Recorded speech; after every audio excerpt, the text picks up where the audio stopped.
tous et bienvenue dans ce nouvel épisode de Des Fous et des Dieux. Nous recevons aujourd'hui Louis-Philippe d'Alembert, romancier, novelliste et poète. Il est lauréat du prestigieux prix Goncourt de poésie Robert Sabatier 2024. Roman, nouvelle, poésie, théâtre, conte. Parce que les écrivains ont le pouvoir de réinventer le monde.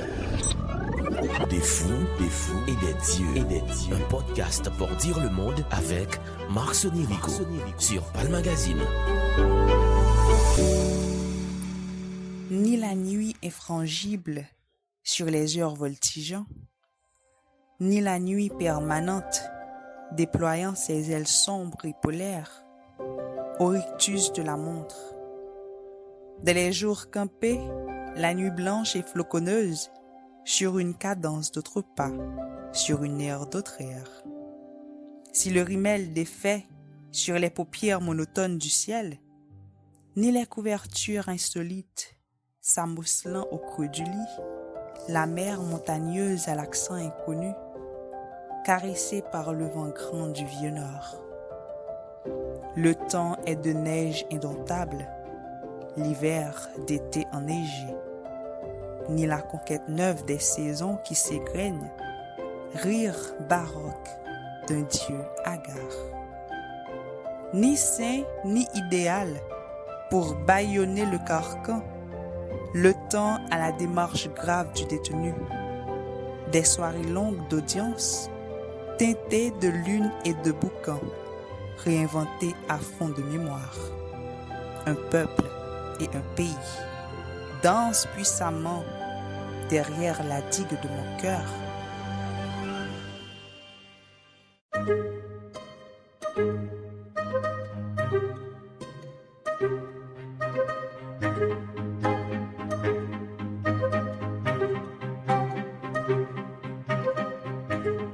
Bonjour Louis-Philippe d'Alembert. Bonjour. C'est un plaisir de vous recevoir. Félicitations pour le prix. Merci beaucoup. Vous êtes né à Port-au-Prince, vous avez publié depuis 1993 chez divers éditeurs en France et en Haïti des nouvelles, de la poésie, des essais et des romans. La majorité de vos romans paraissent chez Sabine Respizer, comme Avant que les ombres s'effacent, Mur Méditerranée, Milwaukee Blues. Vous avez aussi publié des recueils de poèmes chez Bruno Doucet. Vous êtes l'un des écrivains haïtiens les plus récompensés. Prix Goncourt de la poésie Robert Sabatier 2024. Quels ont été vos sentiments à l'annonce de ce prix? C'était quelque chose que vous espériez ou cela vous a surpris? Donc, mes sentiments étaient forcément un sentiment de joie, de grande joie même, mais comme je n'ai cessé de le répéter depuis maintenant une semaine, de grande joie pour moi, de satisfaction pour l'ensemble de mon travail, mais en même temps de grande joie pour Haïti aussi. Nous sommes, quand je dis nous, je parle des artistes, des écrivains et aussi de ceux qui ne le sont pas, de celles et ceux qui ne le sont pas. Nous sommes tous nés quelque part, comme disait le chanteur français Maxime Le Forestier. Et le fait d'être né en Haïti, pour moi, ça m'associe indubitablement à ce pays-là, de manière viscérale, de manière intrinsèque, et surtout par les temps difficiles que nous traversons. Je crois que chaque laurier qu'on tresse quelque part à l'un de ses fils ou à l'une de ses filles, c'est le pays tout entier qui est couronné. Donc j'étais aussi content, sinon même plus, et pour Haïti, parce que je sais que ça fait plaisir aux gens. Et j'ai vu comment les gens ont réagi après l'annonce de ce prix. Et moi qui ne suis pas sur les réseaux sociaux, donc des amis m'ont communiqué, m'ont envoyé les liens.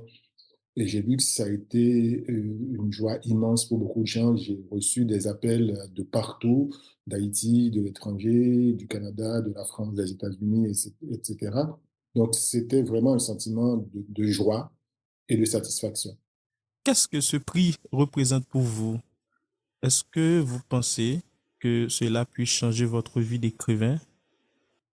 Qu'est-ce que cela représente pour moi? C'est, comme j'ai commencé à le dire, c'est l'idée il y a une forme de satisfaction, c'est-à-dire que j'ai quand même une vie d'écriture de près de 40 ans, en fait, hein, de travail régulier derrière moi.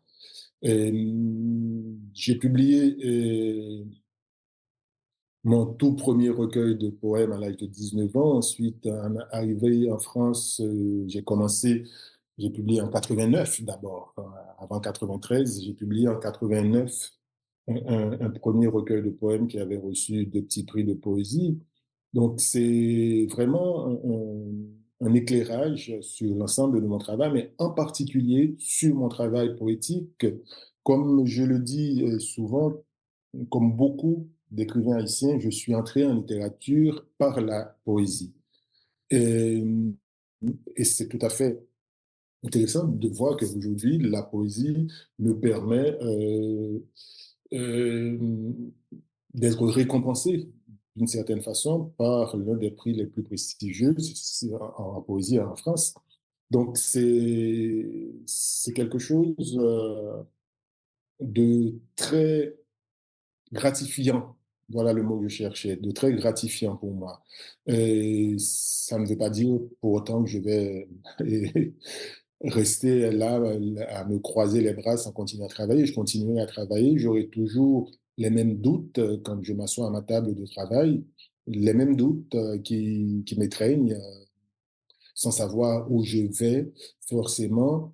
Il y a un écrivain états-unien qui est mort il n'y a pas très longtemps qui s'appelle Philip Roth, qui pour moi était l'un des plus grands écrivains du XXe siècle, qui disait à chaque fois qu'il commençait un livre, pardon, il avait toujours l'impression que c'était le premier. Donc il y a les doutes qui sont là, les doutes qui nous accompagnent. Et quand on reçoit un prix prestigieux comme le Goncourt de la poésie, ou bien quand on voit que le livre se vend très bien et que des lectrices et des lecteurs nous approchent pour dire que tiens, et votre livre m'a beaucoup apporté ou m'a fait beaucoup de bien, et j'ai pris beaucoup de plaisir à vous lire. Donc forcément, pour l'écrivain qui pratique un travail solitaire, eh bien forcément c'est quelque chose de gratifiant. Vous dites que vous aviez commencé par la poésie, bon, comme de nombreux écrivains haïtiens, et Lionel Trouillot, Franck Etienne. Ketli aussi a commencé par la poésie, mais lui, Philippe D'Alembert, vous aviez écrit beaucoup de romans aussi et de nouvelles. Comment être poète et en même temps être romancier à la fois? Pour moi, les deux vont ensemble, hein. En ce qui me concerne, hein, je ne parle pas au nom des autres écrivaines et écrivains, je parle de moi. Euh, les deux vont ensemble. C'est-à-dire que quand j'écris un roman, euh, j'ai en tête le souci, j'ai envie de dire, narratif. Bon, il faut raconter une histoire. J'ai en tête l'idée, mon envie, c'est que le lecteur ou la lectrice tienne, prenne un de mes livres et ne le lâche pas du tout. Disons, ne le lâche pas de la première à la dernière page. Qu'il ou elle ait envie de voir plus loin, d'aller plus loin, de dire que tiens, de tourner les pages, quoi. Donc, de dire, tiens, et j'ai envie de savoir ce qui se passe, j'ai envie de savoir ce qui se passe, comme quand j'étais enfant, je lisais un livre ou je lisais des BD, des bandes dessinées. Et donc, j'ai envie que le lecteur ou la lectrice ait cette impression-là. Donc, le souci permanent de la narration, raconter une histoire. Mais en même temps, et justement, quelqu'un qui vient de la poésie comme moi, j'ai une exigence extraordinaire, disons très très forte plutôt, vis-à-vis de la qualité de la langue, parce que je viens de la poésie, justement. J'ai ce souci-là aussi permanent, hein. Il faut que la personne qui me lise ait envie de continuer pour l'histoire, mais aussi ait envie de continuer pour le plaisir qu'elle prend à lire cette langue-là. C'est quelque chose qui m'accompagne toujours. Donc, les deux sont là. Et même quand euh, je suis en poésie, je vais maintenant, aujourd'hui, de plus en plus vers une forme de poésie, j'ai envie de dire, narrée, hein, une poésie presque de narration. Ou dans la poésie, il y a le vers, la parole qui compte, mais en même temps, c'est comme si c'était une petite histoire que je racontais, entre guillemets. Donc, il y a un écrivain colombien qui s'appelle Alvaro Mutis, qui était contemporain de Garcia Marquez, qui a réussi très, très bien cette démarche-là. Donc, pour moi, l'un ne va pas sans l'autre. C'est-à-dire, presque, j'ai envie de dire, les deux faces d'une même médaille.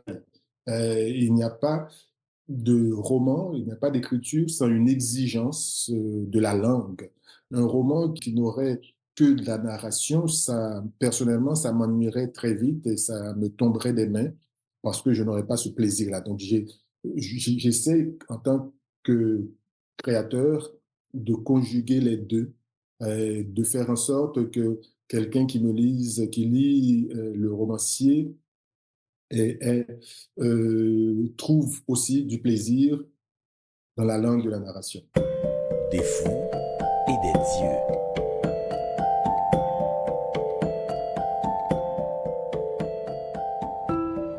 Je n'ai jamais dit papa et ne le dirai jamais. Je n'ai aujourd'hui plus honte de le dire. Le temps a passé où je serrais ton absence dans les replis de ma gêne, de ma pudeur vaste et sèche, comme une étreinte paternelle. Le temps a passé, mais il m'arrive encore de chercher ce mot ou un autre qui lui ressemble. Cela m'arrive parfois au détour d'un cauchemar ou parce que je n'ai pas su battre les ténèbres sous mes pas. Et quand ma main croit le trouver, c'est pour se refermer sur la poussière de mes bégaiements, écho vide de mes pas d'homme. Je n'ai jamais dit papa et ne le dirai jamais. Je n'ai plus honte de le dire. Le temps a passé, aujourd'hui à qui le dire? Ces rumeurs sourdes de l'absence derrière leur masque d'insouciance, ces ténèbres au bleu abyssal, la crainte du vide aussi, aucun bras jamais ne sera assez fort pour les renvoyer au cri primal. Je n'ai pas de photos d'enfance, ensemble nous n'en aurons jamais. De toi, je n'ai que ce cliché du mariage où mes rêves orphelins traçaient en vain la couleur de ton rire. Le temps a passé où je craignais son absence. Le temps a passé, je l'ai retrouvé depuis dans les yeux de mon fils. Dans les yeux de mon fils.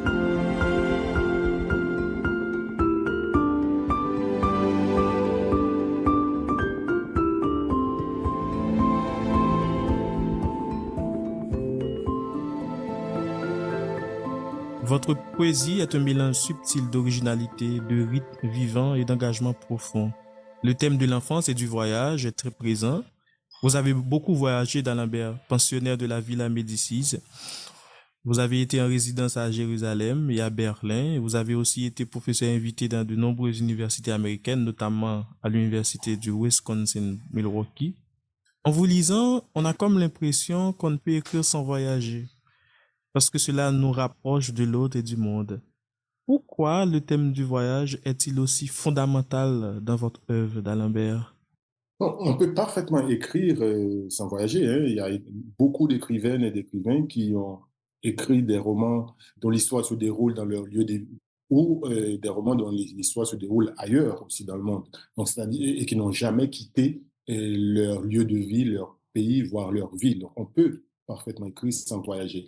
Mais il se trouve que moi, je suis né en Haïti, comme vous le savez, j'ai grandi en Haïti à Port-au-Prince. Il y a un moment de ma vie, je suis né à la rue de l'Enterrement, qui s'est appelée sous Duvalier la rue de la Révolution.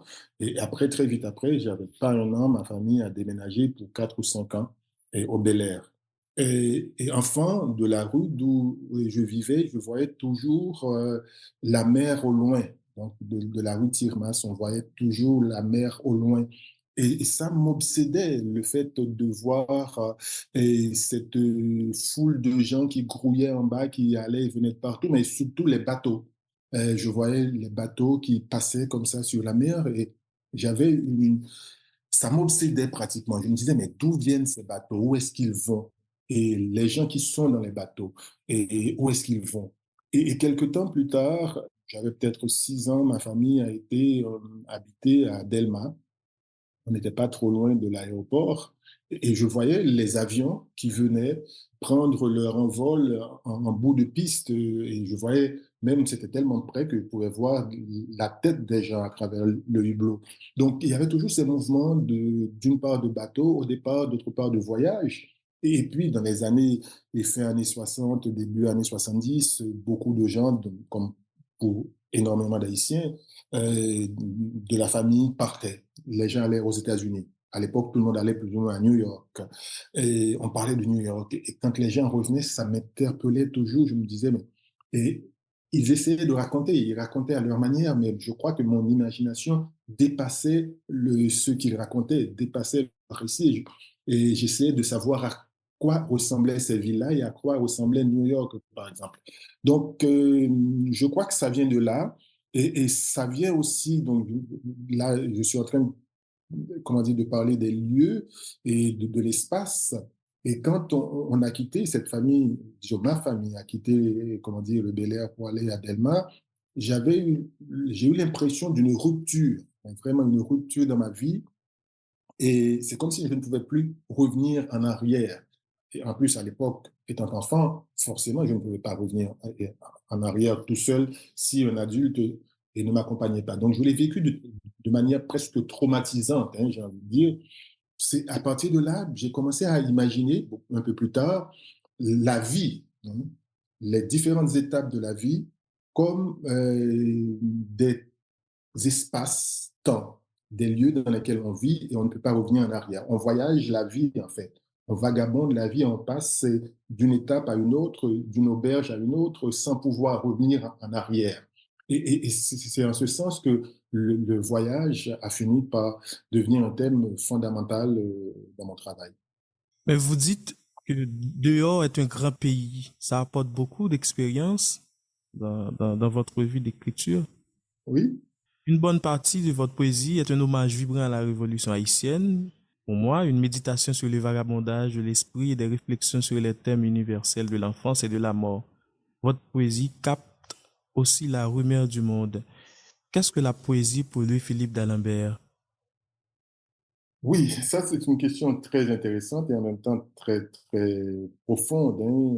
Comme je l'ai dit, j'ai commencé par la poésie et la poésie, c'est, j'ai envie de dire, le premier chant du monde, quelque part. Et c'est ce qui, en tout cas, moi, me vient de manière plus spontanée quand j'ai quelque chose à dire et de manière immédiate. Je ne pense pas au roman, je ne pense pas à la nouvelle ou même à un essai, et c'est la poésie qui vient de manière spontanée.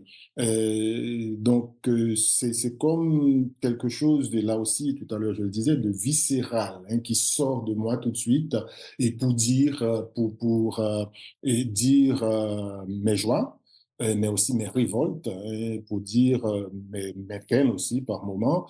Et donc, voilà ce que ça représente. C'est une espèce de cri primal comme ça qui sort, dont j'ai besoin et qui me permet de dire, de me dire en tant qu'être humain, mais de dire aussi le monde, quoi. Il y a un vers dans votre anthologie qui a beaucoup retenu mon attention. Écrire pour garder la mémoire ingambe et ensoleillée. C'est cela, écrire pour vous? En partie, oui. En partie parce que écrire, c'est quelque chose qui me permet d'être vivant, de me souvenir aussi. Tout à l'heure, vous parliez de l'enfance, hein, donc, et qui était un des thèmes principaux de mon travail d'écrivain. Donc l'enfance, ça me permet de me remémorer un certain nombre de choses et de les réinventer. Parce que quand on remémore, on ne remémore pas à l'identique, on remémore en recréant, en réécrivant, comment dire, l'histoire, en réécrivant, ou parfois parce que justement, on ne se souvient pas très bien, on a besoin de réécrire. Donc, ça me permet de garder cette mémoire ingambe et ensoleillée, mais en même temps, ça me permet de dire mon être au monde, de dire ma subjectivité d'être humain, de dire mon regard sur le monde dans lequel je vis, de dire ma propre sensibilité d'être humain, tout simplement. Mais quels sont les poètes qui vous aident le mieux d'Alembert dans votre démarche d'écriture poétique? Bon, vous savez, j'ai beaucoup lu maintenant, j'arrive à un âge où j'ai ma propre démarche, hein, mais il y a un certain nombre de poètes pour rester dans le domaine haïtien. Et il y a énormément de poètes qui m'ont marqué. Quelqu'un comme Anthony Phelps, par exemple, moi, c'est un immense poète. ou quelqu'un comme René Depestre ou encore René Philoctète. Ce sont des poètes que j'ai lus beaucoup, que j'ai écoutés dans le cas d'Anthony Phelps, très jeune. Et c'est des poètes qui m'ont marqué à cette période-là. Et puis, hein, tant d'autres étrangers, quelqu'un comme Aimé Césaire ou comme Cubain Nicolas Guillen, vraiment beaucoup d'autres. Et je lis ces poètes-là, tout comme je continue aussi de lire les poètes haïtiens contemporains ou les poètes beaucoup plus jeunes qui démarrent. Ça me stimule, ça me permet de rester en contact avec la poésie et aussi avec Haïti d'une certaine façon.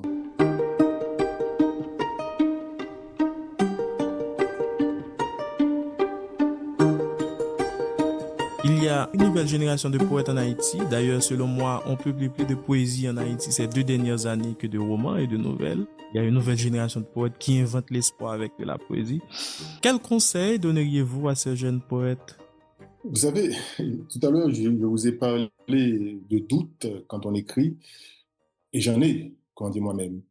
Aussi, est-ce que je donne des conseils? Non, mais parfois, il y a des jeunes poètes, effectivement, qui viennent me parler, ou des jeunes écrivains tout court, écrivaines et écrivains qui me parlent, qui sont prêts à m'écouter, mais j'ai moi-même mes propres doutes en tant qu'écrivain. Mais je leur raconte un peu, en partie, d'où je viens, moi, en tant qu'écrivain. Et c'est quelqu'un qui a beaucoup lu. Et donc, du coup, je leur dis, lisez et relisez encore tout ce que vous pouvez lire, tout ce qui vous tombe sous la main jusqu'à ce que vous réussissiez à trouver votre propre voix. Et ça, c'est important. Donc, il faut lire et après avoir lu, tout en lisant, écrire.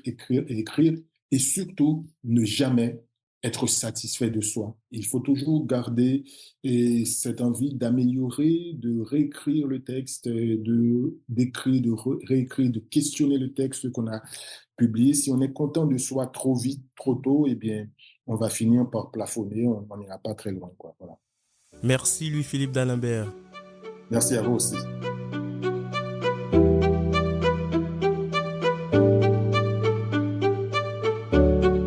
Merci d'avoir écouté cet épisode avec l'écrivain haïtien Louis-Philippe d'Alembert. Rendez-vous au prochain épisode de Des Fous et des Dieux. À bientôt. Vous venez d'écouter Des Fous et des Dieux. Présentation Marc Sonny Rico.